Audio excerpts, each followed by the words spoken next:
Poin kedua, mengenai dua orang yang kerasukan disembuhkan. Oke, sebelumnya selamat malam Bapak Ibu teman-teman semua. Mari kita sedikit membahas gitu ya mengenai hal ini. Sebelum masuk ke topik topik-topik yang akan kita bahas, sebenarnya saya akan sedikit membahas mengenai latarnya aja. Gitu ya. Jadi sebenarnya ada yang digunakan ini adalah latarnya Gerasa di Markus maupun yang di Lukas gitu. Daerah pagan. Saya tidak akan ngomong detailnya itu daerah mana dan semacamnya. Tapi yang saya rasa yang lebih penting kita tahu sekarang ya ini adalah suatu daerah pagan. Berarti orang non Yahudi. Dan Matius dibilangnya adalah Gadara. Nah, baik Gesara maupun Gadara itu sebenarnya eh, memang sama-sama masih tempat kaum pagan. Dan semuanya ini secara garis besar nanti kita tunjukkan itu adalah menunjukkan apa yang dikatakan oleh Nabi Yesaya. Aku telah berkenan memberi petunjuk pada orang yang tidak menanyakan aku. Aku telah berkenan ditemukan oleh orang-orang yang tidak mencari aku. Aku telah berkata, ini aku, kepada bangsa yang tidak memanggil namaku. Jadi memang pada saat itu sudah eh, sudah memang dari zaman Nabi Yesaya pun pesan mesianiknya pun udah mengarah ke orang-orang yang diselamatkan itu, pewartaan keselamatan dan semacam itu, nggak cuma mengarah pada orang Yahudi saja, tapi juga orang-orang non-Yahudi. Nah, kalau pertanyaannya, sebenarnya ada dua orang atau satu orang? Matius itu dia ngomong ada dua orang. Markus Lukas ngomongnya cuma satu orang. Menyebutkan satu orang, tapi nggak ada cumanya sih sebenarnya. Jadi memang kemungkinan yang terjadi ini, mungkin yang satu ini memang jauh lebih mengerikan dengan segala penggambaran detailnya di Markus dibandingkan yang satunya lagi. Sehingga dia lebih kenal ya ada satu yang ngeri banget gitu istilahnya. Tapi karena memang sedikit ngomong soal sastrawinya Alkitab gitu ya, bisa jadi memang memang ada dua gitu, tidak menutup kemungkinan. Tapi entah apapun itu, ada dua, ada satu, ada 2000 babi, ada berapa dan semacamnya itu. Fokus di sini sebenarnya berbicara mengenai kekuatan Yesus yang melebihi kuasa roh jahat. Dan juga pesan-pesan mesianik yang tadi baru saja kita baca gitu ya, mengenai bahwa kabar keselamatan pun juga itu ditujukan pada orang-orang yang bukan Yahudi. Jadi ada tiga yang akan dibahas. Yesus sang pembebas, legion, dan apa yang terjadi setelahnya. Kan dikatakan baru saja Yesus turun dari perahu, datanglah seorang yang kerasukan roh jahat dari pekuburan menemui dia. Mengapa dibilang roh jahat gitu? Tanya. Kenapa? Sorry, kenapa roh jahat di pekuburan? Kenapa? Kalau dibilang kalau di Markus 5 ayat 3 dibilang karena nggak ada orang lagi yang bisa nahan dia. Itu alasan dari eh, penginjil Markus gitu. Nah, tapi gitu ya, Bapak Ibu teman-teman, kalau kita melihat dalam suatu tafsir gitu ya, dari Jerome Biblical Commentary, kita melihat bahwa ini sebenarnya merupakan gambaran orang-orang pemberontak dalam Yesaya. Karena orang nggak bisa ngikat, nggak bisa dia liar, tidak ada orang mampu menjinakkan dia katanya gitu ya. Jadi ini gambaran orang pemberontak ya. Sepanjang hari aku telah mengulurkan tanganku pada suku bangsa yang memberontak, yang menempuh jalan yang tidak baik dan mengikuti rancangannya sendiri. Nah, kalau kita nafsirin dalam terang nubuatan Yesaya ini, berarti Santo Petrus Kristologus memahaminya sebagai gini. Di manakah orang yang dijanjikan memiliki kemuliaan duniawi? Di mana? Di pemakaman bersama jenazah-jenazah yang membusuk. Dan pada akhirnya memang kemuliaan duniawi itu tidak membawa kita kemana-mana, Bapak Ibu teman-teman. Akhirnya ya, menuju pada kematian. Nah, lalu ketika dia orang liar, karena kerasukannya maksudnya, liar nggak bisa di ini, sampai orang akhirnya tinggal tinggal terasing di kuburan gitu ya. Tapi ketika dia lihat Yesus, dia datang, berlari, ia mendapatkannya dan menyembahnya. Padahal sebelumnya dia tidak bisa dijinakan oleh orang manapun dan bertindak liar katanya. Kalau dipikir-pikir gitu ya Bapak Ibu teman-teman, orang liar masa sih lihat orang satu atau jejak gitu ya, tahu bener gitu ya kelakuannya. Tapi ngeliat Yesus gitu ya, ternyata dia datang datengin dan nyembah. Bukan perbuatan orang liar ya kayak gitu. Ya nggak sih? Orang yang kayak orang bener ya istilahnya. Kita dalam suatu ini ya, hmm, kata Lucius Caecilius Firmanus Lactantius, dia ngomong bahwa sebenarnya meskipun tadi kita di dalam Yesaya dibilang katanya kita tuh memberontak, mengikuti rencananya sendiri, sakai gitu ya, saka hayang, sakarotna saya gitu ya. Tapi gitu ya, Tuhan tetap datang memberikan suatu pembebasan dan kelembutan hati. Kita terikat pada dosa, kita memberontak, tapi Tuhan tetap datang dan akhirnya dia pun juga memberikan suatu pembebasan pada kita dan kelembutan hati pada kita. Meskipun kita memberontak, meskipun kita berdosa, meskipun kita masih bikin kesalahan, masih tetap disayang, masih tetap dilawan. Sehingga dalam pengajaran gereja pun gitu ya, kita pun lihat bahwa belas kasihan Kristus pada orang yang sakit dan penyembuhan segala macam penyakit yang dilakukannya adalah tanda nyata bahwa Allah telah melawat umatnya dan bahwa kerajaan Allah sudah sedekat sekali. Dan cinta Tuhan, cintanya yang khusus kepada orang sakit menggerakkan warga Kristen sepanjang sejarah agar memperhatikan mereka yang menderita baik badan maupun jiwa. Cinta itu mengajak supaya berusaha tanpa kenal lelah untuk meringankan nasib mereka. Makanya kita pun juga dengan cinta kasih dari Allah, kita diajak untuk membantu orang lain. Sekarang kita ada juga untuk orang-orang yang di Sibolga, orang-orang di eh, Sumatera Utara ya, Sumatera Utara, Aceh, dan sekitarnya saya kurang saya lupa di mana aja ya tepatnya gitu, tapi di daerah Sumatera bagian utara sana gitu. Nah itu kan lagi pada bencana dan kita sebisa mungkin kita bantu. Kita bisa kasih materi ini. Mau volunteer langsung ke sana, mangga. Kita bantu mungkin nenangin siapa bisa atau paling nggak kita bantu doa. Karena itu cinta kasih Allah itu mengajak supaya berusaha tanpa kenal lelah untuk meringankan nasib mereka yang sedang menderita. Apapun itu penderitaan. Sudahkah kita seperti itu? Untuk kita renungkan. Nah, jadi dari poin pertama kita dapatkan bahwa Allah telah tetap melawat umatnya meskipun kita sering memberontak kepadanya. Lalu poin kedua, Yesus ini tentang legion gitu ya. Yesus ini dia dikenali roh jahat. Jadi dengan keras dia berteriak, apa urusanmu dengan aku, hai Yesus anak Allah yang mati? Demi Allah, jangan siksa aku.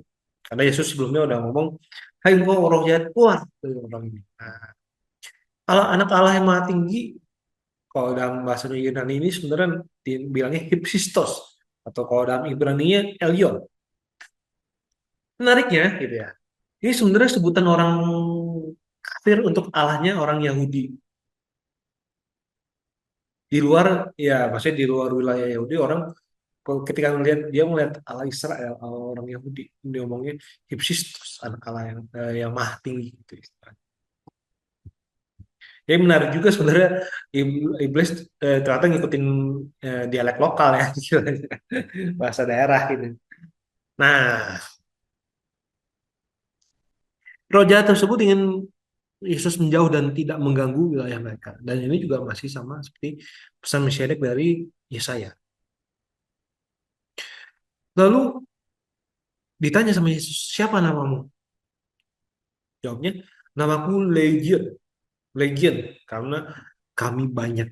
Nah, praktik mengetahui nama itu menunjukkan bahwa Yesus itu berkuasa atas roh tersebut. Gitu.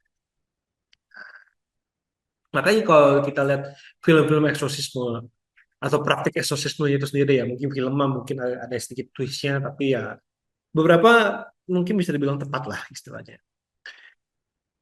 Film-film seperti sorry, praktik eksorsisme juga salah satunya juga mengetahui nama dari iblis yang merasuki itu. Nah, terus kita lihat nih, legion itu maksudnya apa? Legion itu berarti iblis itu yang merasukkan begitu banyak sehingga kondisi orang tersebut memang mengerikan sekali gitu. Sangat parah. Makanya kan dia orang nggak ada yang tahan sama dia istilahnya kan ya. Nah, legion dalam kerajaan Romawi ini ya, dia tuh gambarannya legion tuh berapa sih? Banyak tuh. Kurang lebih bagian pasukan Romawi sejumlah 5.000 orang. Bukan ini nggak ngomongin legion itu pasukan Romawi ya, enggak. Tapi maksudnya kurang lebih itu banyak segitu. Nah, lalu akhirnya legion ini minta gini. Di sana ada sejumlah besar babi sedang cari makan. Lalu roh-roh itu meminta padanya, suruhlah kami pindah ke dalam babi-babi itu, biarlah kami memasukinya. Biarkanlah kami memasukinya. Kalau diperhatikan, iblis itu tidak dapat merasuki babi itu sendiri gitu. Kalau misalkan itu kan ngapain minta, ya nggak sih? Nah, ternyata hal ini menunjukkan bahwa kuasa iblis itu terbatas dan tunduk pada Allah. Atau juga bisa diartikan sebagai gini juga. Roh jahat yang masuk itu kan ke babi barang najis, menggambarkan iblis berkuasa atas yang najis, tapi tidak atas umat Allah. Apalagi yang hidup kudus.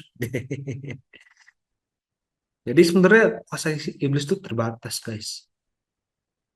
Nah, lalu Yesus mengabulkan permintaan mereka, lalu keluar roh-roh jahat itu dan memasuki babi-babi itu. Lalu 2000 yang babi 2000 jumlahnya itu terjun dari tepi jurang ke dalam danau dan mati lemas.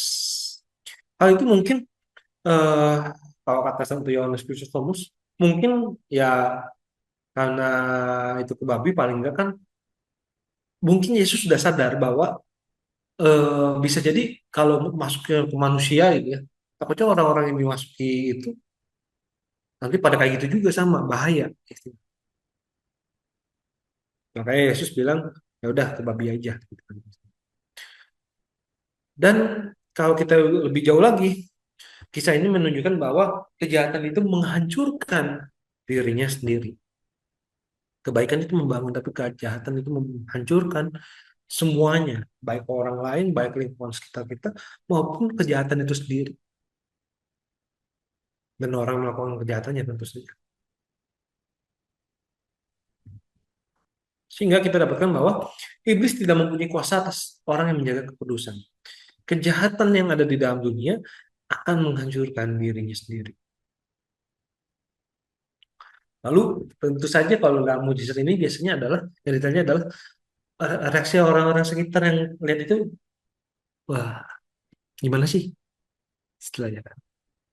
Nah, mereka datang pada Yesus dan melihat orang kerasukan itu duduk sudah berpakaian dan sudah waras. Maka takutlah mereka. Seperti cerita mujizat Yesus yang lain, orang-orang itu takutan melihat hal tersebut. Yalah, orang tadinya liar banget, tahu-tahu semua babi-babinya pada mati, ya gimana nggak pada takut gitu ya istilahnya. Nah, kemungkinan ini tuh merupakan akhir asli dari cerita ini. Tapi ayat 16-17 itu dia merupakan tambahan sebagai motif Yesus untuk menyingkir.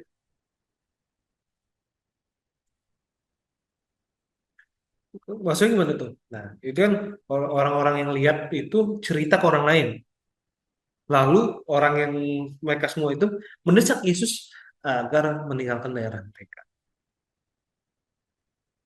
Nah, ada beberapa tafsir nih mengenai hal tersebut. Mereka kecewa karena kehilangan materi. Dalam hal ini babi gitu ya. sehingga mereka menolak Yesus. Atau mungkin mereka merasa tidak pantas menerima Yesus yang kudus. Kan mereka kan orang non-Yahudi. Terus Yesus orang Yahudi, kudus. Ini kita tanpa ngelihat ya Yesus ya Tuhannya ya. Kudus, Nabi, pokoknya orang berkuasa. Ini kayak orang benar kayaknya. Kalau kata orang kafirnya gitu istilahnya. Ini kayaknya orang benar ya, gitu. Jadi sementara kan orang-orang yang kafir itu kan tinggalnya jauh, tidak masuk dalam masyarakat Yahudi. Tidak, maksudnya sekarang kan kalau kita kan sekarang kan inklusif ya, istilahnya kan. Mau kita Kristen, mau kita agama lain, kita pun hidup eh, dalam lingkungan yang sama dan tidak menerima apa sih penindasan gitu ya istilahnya mah. Eh, Seharusnya tidak menerima penindasan. Ya hidup hidup aja bareng gitu, hidup bareng saling membantu. Cuma kalau pada saat itu kan ini beda gitu, mana orang Yahudi, mana orang non Yahudi. Jadi mereka pun juga ngeh, mereka ya saya nggak pantas. Atau mungkin gitu ya, mereka takut akan menerima hukuman yang lebih besar karena udah tahu "Ah, saya bukan bangsa Israel, saya bukan orang Yahudi. Terus ini tiba-tiba ada orang Yahudi berkuasa datang gitu, dan ini babi-babinya pada mati. Jangan-jangan habis ini kita gitu yang jadi gilirannya gitu. Macam-macam sebenarnya. Jadi, tapi apapun itu mereka jadi ketakutan gitu untuk dan mereka mendesak Yesus untuk pergi. Nah, sementara itu orang yang dibebaskan minta supaya ia dapat mengikuti Yesus. Yesus tidak mengizinkannya, tapi meminta agar orang ini mengabarkan hal ini kepada orang-orang di kotanya. Gimana tuh? Nah, Yesus ini tidak mengizinkan kenapa? Kemungkinan karena biar dia tidak berkesan atau dianggap mencari kemuliaan dari masyarakat. Bayangin aja misalkan katakanlah semua orang yang disembuhkan, semua orang yang diusir setannya ikut Yesus semua. Wah, bisa banyak banget. Nanti itu jadi tontonan orang juga. Terus, wah Yesus hebat, hebat apa itu. Nah, akhirnya ya apa bedanya Yesus dengan orang yang lain? Yang menarik ke sini, Yesus itu tidak memperlakukan rahasia mesianik. Nah, maksudnya gimana tuh? Kalau rahasia mesianik ini kan dia ke orang Yahudi, kau jangan ngomong ya, kau jangan ngomong. Melarang dengan keras, dia jangan ngomong. Tapi meskipun tetap dilanggar ya. Tapi gak manusia ya, tetap dilanggar. Kasih tahu mungkin saking bungahnya, saking bahagianya, tuh saya ketemu nih, saya disembuhkan, saya ketemu Mesias. Oh, makanya ini apa ya istilahnya, saya eh, mau ngomong ini ke semua orang. Nah, tapi gitu ya. Tapi kalau yang sama si orang non Yahudi ini, Yesus ngomong, dah, kamu gak usah percaya, tapi kamu kasih tahu ke semua orang. Jadi tidak memperlakukan rahasia mesianik gitu. Nah, kira-kira kenapa tuh istilahnya? Hal ini kemungkinan awalnya beredar sebagai kisah bagaimana Yesus terkenal di tanah asing. Masuk akal, ya nggak sih? Jadi orang yang disembuhkan lalu bersaksi di kota-kota ini ya, semacam prototipe dari suatu misionaris. Sebelum akhirnya nanti kita juga punya misionaris yang beneran khusus gitu ya. Atau mungkin mungkin ya semacam Paulus yang benar-benar kemana-mana kan, ke Roma lah, Kolose, ke apa semua daerah lainnya juga yang bukan eh, yang orang-orang Yahudi itu istilahnya. Dan akhirnya sekarang pun juga kayak gereja di Cirebon pun gitu ya, paroki Santo Yusuf kan itu kan dibuka sama orang Yesuit, lalu juga diteruskan oleh orang eh, Romo-Romo WSC gitu istilahnya. Ya, tapi menunjukkan bahwa itu tuh ada misionaris ya, orang bule. Makanya waktu itu kalau eh, Bapak Ibu teman-teman lihat, kadang kan di gereja Katolik itu ada orang bulenya gitu. Oh, contoh kalau di Katedral Bandung itu ada Pastor Leo gitu ya, masih sehat, masih seger gitu ya. Nah, ya kurang lebih itu juga istilahnya. Nah, lalu ahli tafsir lainnya misalnya kayak Sahlin ya. Dia ngomong bahwa kisah ini merupakan pemberitahuan Yesus sebagai juru selamat bangsa-bangsa sesuai dengan nubuatannya Yesaya di 65 bab 65 ayat 1 sampai 5 itu. Lalu kuasanya itu tidak hanya untuk orang Yahudi tapi juga untuk orang non-Yahudi. Kemenangannya Yesus, kuasanya Yesus itu menjangkau dunia luar Israel. Jadi memang memang pas dari dulu pun juga memang sudah ada dan zaman Yesus pun juga dikenapi gitu. Bahwa dia tuh nggak datang buat orang Yahudi aja, tapi datang untuk orang non-Yahudi. Ya, kita sendiri kan saya orang Sunda gitu ya. Orang Sunda keturunan Chinese kan bukan orang Yahudi. Nah, saya mah nggak tahu ya. Ya saya memang anak cucu Adam. Tapi kan nah, saya bukan orang Yahudi gitu istilahnya. Bukan Yahudi yang maksudnya dalam artian orang yang ini ya, yang di Timur Tengah sana itu istilahnya. Nah, ap- artinya apa? Keselamatan dari Allah merupakan milik semua bangsa. Dan puji Tuhan hal itu terjadi. Sehingga kita dapat 4 poin. Allah tetap melawan umatnya meskipun kita sering memberontak padanya. Iblis tidak mempunyai kuasa atas orang yang menjaga kekudusan. Kejahatan yang ada di dalam dunia akan menghancurkan dirinya sendiri. Dan keselamatan dari Allah merupakan milik semua bangsa. Demikian, terima kasih. Saya serahkan kepada Bertus. Silakan Abuna Albert. Syukron, syukron. Ampun aja. Terima kasih luar biasa. Nah,